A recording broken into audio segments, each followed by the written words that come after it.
Παρασκευή 23 Νοεμβρίου 2018. Ανοίγει η πύλη των φυλακών Δομοκού. Ένας άντρας αποφυλακίζεται για να απολαύσει την ελευθερία του. Να απολαύσει τη ζωή. Τη ζωή που στέρισε από τα 3 ανήλικα αγγελούδια του, 19 χρόνια πριν. Τόση ήταν η τιμωρία του. Το όνομά του Γιώργος Μεταξάκης. Όλα ξεκίνησαν με κάποιες λέξεις που βρέθηκαν γραμμένες στο προσωπικό ημερολόγιο του παιδοκτόνου. «Αγαπάω τα παιδιά μου, αλλά εσύ μου τα στερείς. Έχω αρχίσει να τρελαίνομαι που δεν βλέπω τα αγόρια μου. Στο τέλος θα πιστέψω ότι δεν είναι δικά μου παιδιά. Γιατί μόνη που είμαι σίγουρος είναι η Τάνια μου. Όταν πεθάνω, να με κυδέψετε δίπλα στα παιδιά μου». Αν θέλετε να βοηθήσετε το κανάλι μας να εξελιχθεί, κάντε εγγραφή και like.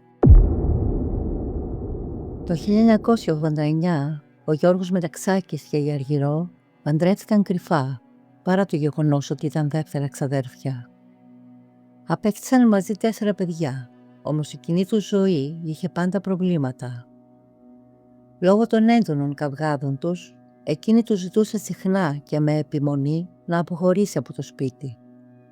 3 μήνες πριν από το τραγικό συμβάν και ενώ βρίσκονταν ήδη σε διάσταση, εκείνος πήρε τα παιδιά χωρίς άδεια και οδηγούσε με υπερβολική ταχύτητα στην Εθνική Οδό. Οι κατηγορίες που αντιμετώπισε τότε αφορούσαν μόνο τροχονομικές παραβάσεις και απειλή. Οι συγγενείς του επιχείρησαν να μειώσουν τη σημασία του γεγονότος, υποστηρίζοντας ότι δεν θα έβλαπτε τα παιδιά επειδή θα αγαπούσε υπερβολικά. Ακόμη και η Αργυρό πίστεψε αυτή την άποψη και του επέτρεπε να τα παίρνει μαζί του τακτικά. Αυτό ακριβώς συνέβη και το απόγευμα της 20 Σεπτεμβρίου 1999. Ο Μεταξάκης επισκέφτηκε το σπίτι της συζύγου του στα Καμίνια και παρέλαβε τα παιδιά. Τα παιδιά εκείνη τη στιγμή ήταν 12 ετών η Τάνια, 10 χρονών ο Γιάννης, 4 χρονών ο Νίκος και 2 χρονών ο αβάπτιστος γιος τους. Σταμάτησε σε ένα μικρό κατάστημα τροφίμων. Αγόρασε 4 πορτοκαλάδες και έπειτα κατευθύνθηκαν προς το ποταμό Αλμυρό. Μόλις φτάσανε στο ποτάμι και αφού κατέβασε τα 3 αγόρια από το αυτοκίνητο, κράτησε την Τάνια μέσα, αφαίρεσε τα κορδόνια από τα παπούτσια του και έδεσε τα χέρια της κοπέλας στο λευγέ των ταχυτήτων. Της εξήγησε ότι τη δένει επειδή δεν την εμπιστεύεται και στη συνέχεια άνοιξε το καπό του αυτοκινήτου για να της κρύψει τη θέα προς το ποτάμι. Την άφησε δεμένη μέσα στο όχημα, ενώ έσπρωξε τα άλλα 3 παιδιά στο ποτάμι την ώρα που έπεσαν ανυποψίαστα, εγκαταλείποντάς τα να πνιγούν.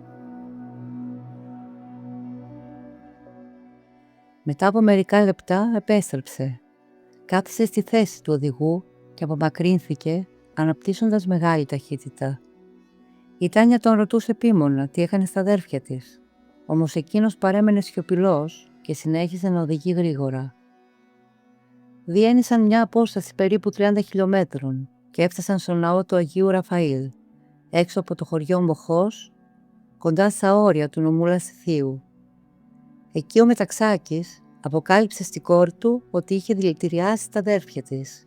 Της παρέδωσε ένα τετράδιο με σημειώσεις και απομακρύνθηκε μέσα στο σκοτάδι. Η Τάνια κατάφερε να ελευθερώσει τα χέρια της, όμως παρέμεινε στο σημείο μέχρι το πρωί λόγω φόβου. Στις 7 το πρωί μετέβη στο τοπικό αστυνομικό τμήμα και περιέγραψε τα όσα είχαν συμβεί. Μετά από μερικές ώρες, οι δίτες εντόπισαν και ανέσυραν νεκρά τα 3 αγόρια από τον ποταμό Αλμυρό. Ο 40χρονος εργάτης διενυκτέρευσε σε έναν ελαιώνα.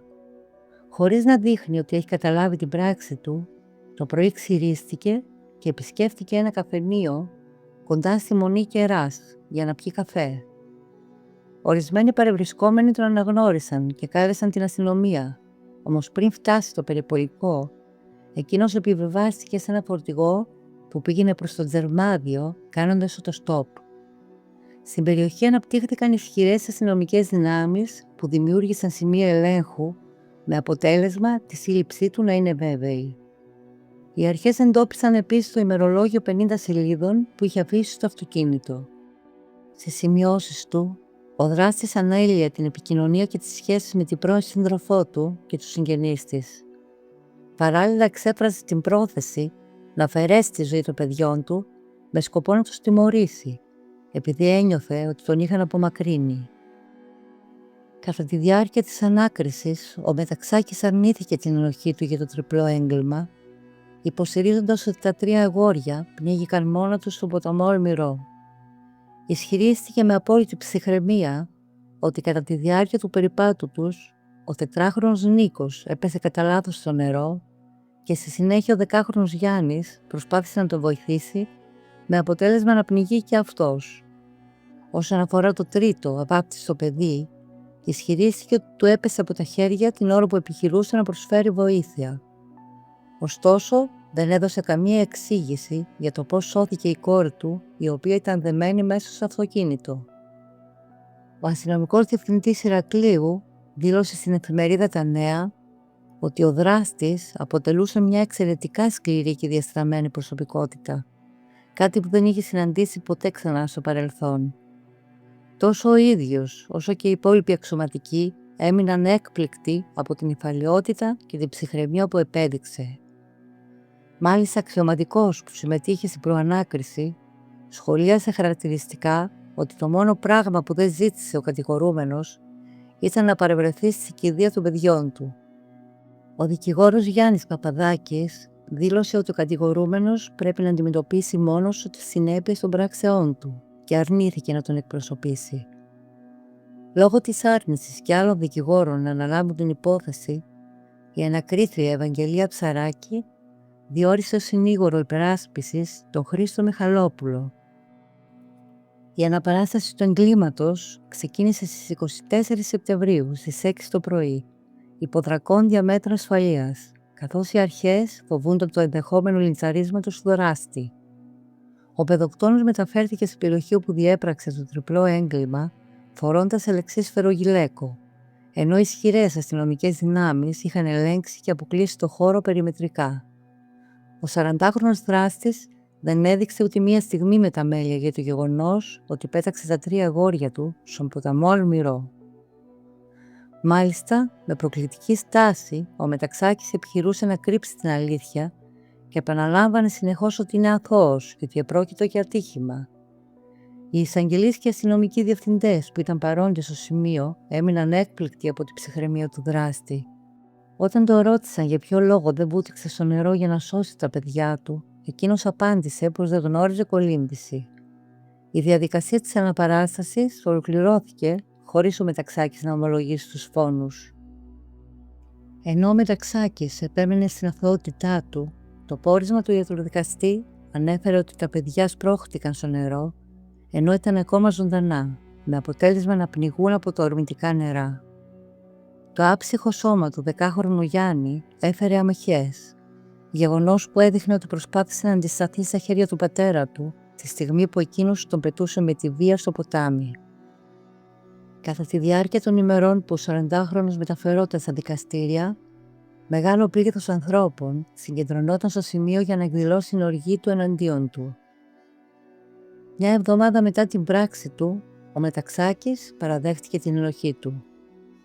Ο συνήγορος του δήλωσε ότι ο κατηγορούμενος αποφάσισε να πει την αλήθεια λόγω τύψεων. Ο δικηγόρος ανέφερε επίσης ότι τον επισκέφθηκε πολλές φορές στα κρατητήρια για να τον πείσει να ομολογήσει, με σκοπό να δικαιωθεί η μνήμη των παιδιών του και να ανακουφιστεί η οικογένειά του, η οποία ένιωθε ντροπή για τις πράξεις του. Ο Μεταξάκης διευκρίνησε ότι δεν αφαίρεσε στη ζωή των παιδιών με άμεση σωματική βία, γεγονός που αποτέλεσε την πρώτη ένδειξη ότι θα περιέγραφε τα πραγματικά περιστατικά εκείνης της νύχτας στον Αλμυρό. Κατά την απολογία του, ισχυρίστηκε ότι έπραξε με κίνητρο την εκδίκηση προς τη σύζυγό του. Ωστόσο, δήλωσε ότι δεν θυμόταν και δεν παρουσίασε καμία λεπτομέρεια σχετικά με τη διαδικασία που ακολούθησε για να ρίξει τα παιδιά στο ποτάμι. Παρέμεινε ψύχρεμος, χωρίς να εκδηλώσει έντονα συναισθήματα ή να κλάψει. Ο Γιώργος Μεταξάκης κρίθηκε προφυλακιστέος, όμως οι υπεύθυνοι των σοφρονιστικών καταστημάτων Χανίων και Νεαπόλεως ανέφεραν ότι αδυνατούσαν να διασφαλίσουν την ασφάλειά του. Για τον λόγο αυτό μεταφέρθηκε τελικά στις φυλακές Κορυδαλλού. Το μεικτό ορκωτό δικαστήριο Ρεθύμνου του επέβαλε την ποινή της ισόβιας κάθριξης 3 φορές, με τον ίδιο να διατηρεί απόλυτη σιωπή. Κατά τη διάρκεια της κράτησής του, εργάστηκε ως αρχιμάγειρας στο ψυχιατρίο των φυλακών Κορυδαλλού. Μετά από περίπου 16 χρόνια, μεταφέρθηκε στο σοφρονιστικό κατάστημα Δομοκού, όπου αρχικά απασχολήθηκε στα μαγειρία και στη συνέχεια ανέλαβε ξανά καθήκοντα αρχιμάγειρα. Στη Δομοκό παρέμεινε στη πτέρυγα Δέλτα 1, όπου συνυπήρξε μεταξύ άλλων με τον Επαμεινώνδα Κορκονέα και τον Τάκη Κράμπη. Με την πράξη του κατέστρεψε και τη ζωή της πρώην συζύγου του, της Αργυρός, η οποία δεν μπορούσε να αποδεχτεί ότι ο άντρας της και πατέρας των παιδιών της τους αφαίρεσε τη ζωή με αυτόν τον τρόπο. Μετά το τραγικό συμβάν που ανέτρεψε την καθημερινότητά της, η Αργυρό Μεταξάκη βρήκε τη δύναμη να στηρίξει την κόρη της, η οποία επέζησε από το περιστατικό. Η Αργυρό δεν εγκατέλειψε την περιοχή της και μεγάλωσε το παιδί της με αξιοπρέπεια, βοηθώντας την να παντρευτεί και να δημιουργήσει τη δική της οικογένεια, μακριά από το περιβάλλον της απώλειας. Σε παλαιότερη συνέντευξή της στην εφημερίδα Πατρίς, η Αργυρό Μεταξάκη είχε δηλώσει πως κάθε άνθρωπος βιώνει τη δική του προσωπική τραγωδία, ανακαλύπτοντας τη δύναμη να ανταπεξέλθει ανάλογα με το μέγεθος του βάρους της. Για την ίδια, η επόμενη μέρα του συμβάντος υπήρξε καθοριστική, τονίζοντας πως αν κάποιος κατορθώσει από την αρχή να θέσει τη λογική πάνω από τα ανθρώπινα συναισθήματα, πετυχαίνει το κατόρθωτο. Αυτό το παιδί που μου απέμεινε, η κόρη μου, ήταν το στήριγμά μου για να σηκωθώ όρθια και να αρχίσω να κοιτάζω μπροστά. Όσο για τον έχω συγχωρήσει, είμαι απλώς ένας συνηθισμένος άνθρωπος. Το να μπορείς να συγχωρήσεις εκείνους που σου έκλεψαν και σου κατέστρεψαν τα όνειρα και την ψυχή είναι κάτι θεϊκό και εγώ παραμένω μόνο ένας απλός άνθρωπος. Ο Γιώργος Μεταξάκης έμεινε γνωστός στη κοινή γνώμη ως ο παιδοκτόνος της Κρήτης. Μέχρι σήμερα, σύμφωνα με πληροφορίες, δεν έχει επιστρέψει καθόλου στη Κρήτη. Ζει απομονωμένος και παραμένει εξαφανισμένος από τον τόπο όπου διέπραξε τα εγκλήματά του. Παρά το πέρασμα των χρόνων, η μνήμη των 3 ανήλικων αγοριών παραμένει ζωντανή, ενώ η δικαιοσύνη αποδείχτηκε λυπής ακόμα μια φορά για μια τέτοια ανίποτη τραγωδία.